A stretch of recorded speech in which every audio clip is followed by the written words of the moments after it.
Hello everyone, কেমন আছো সবাই? আমি চলে আসলাম ফিল্ম সিটিতে।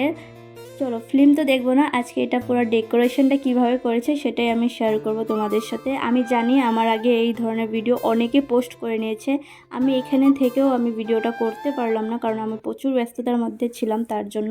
তো আজকে ছিল দিন নবমীতে অনেক ভিড় হয়, অনেক বলতে অনেক। তার জন্য আমি ভালো করে ক্লিপ নিতে পাইনি, যতটুকু নিয়েছি ততটুকু তোমাদের সাথে শেয়ার করব। আর এটার অ্যাড্রেসটা ছিল লঙ্কাপট্টিতে। তোমরা তো যারা যারা এসেছো আমি সবাইকে দেখেছি ভিডিও করতে। তো চলো ভিডিওটা স্টার্ট করলাম এখান থেকে। তো এটা পুরো যেগুলো কন্টেন্ট ক্রিয়েটার, তারপর ফিল্ম শুটিংয়ে ইউজ হয় সব কিছু এখানটাতে করা আছে। তো অনেকটা ভিড় ছিল, যার কারণে আমি সব কিছু তুলতে পারিনি। হয়তো তোমরা অনেকের ভিডিওতে দেখতে পারবে ভালো করে।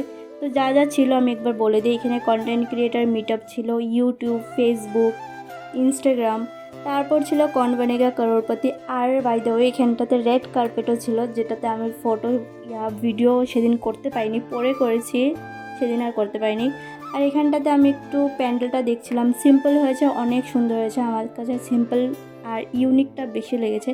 তো আমি এখানটাতে মার দর্শনও করে নিলাম, তোমাদেরকেও একটু দেখিয়ে দিলাম। সিম্পলের মাঝে মূর্তিটা অনেকটাই সুন্দর হয়েছে, মাকে অনেক ভালো লাগছে। তোমাদের কেমন লেগেছে তোমরা অবশ্যই কমেন্টে বলো। আর এখানটাতে অল্প দাঁড়িয়ে দেখলাম প্রসাদ দিচ্ছে, তারপরে ভাবলাম না, প্রসাদ যখন দিচ্ছে একটু প্রসাদটা নিয়ে নিই। তো এখানটাতে আমি একটু প্রসাদ নিয়ে নিলাম, প্রসাদ খেয়ে এখান থেকে বের হয়ে যাব। তারপর যাব অন্য একটা প্যান্ডেলে। তো চলো এবার অন্য একটা প্যান্ডেলে যাওয়া যাক। এই প্যান্ডেলটা তো এসেছি, এই প্যান্ডেলটাও অনেকটাই সুন্দর হয়েছে। এবার কি একটা জিনিস সিম্পল করেছে কিন্তু ইউনিক আর অনেক সুন্দর সুন্দর করে করেছে, আর অনেকটাই বেশি ভালো লেগেছে আমার।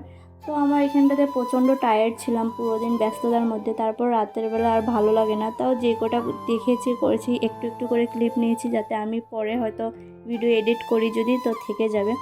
আর এগুলো একটু স্মৃতি হিসাবে থেকে যায়, আর কিছুই না। তো এখানে আমি আমার ফ্রেন্ডকে বলেছিলাম একটু ফটো তুলে দেওয়ার জন্য। আমি ভাবছি ও ক্যামেরা করছে, কিন্তু না, ও যে ভিডিও করছিল সেটা আমি বুঝতে পারিনি, পরে গিয়ে বুঝতে পারলাম। তো এখানে একটু ভিডিও করে নিয়েছি। আর এটা আমার ফ্রেন্ডের ড্রেসটা ও নিজে করেছে, কেমন হয়েছে অবশ্যই বলবে। তো কথা বলতে বলতে আমিও চলে আসলাম বাড়িতে।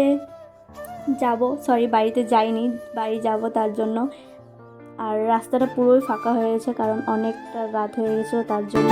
আজকের মতন এখানেই টাটা। ভিডিওটা কেমন হয়েছে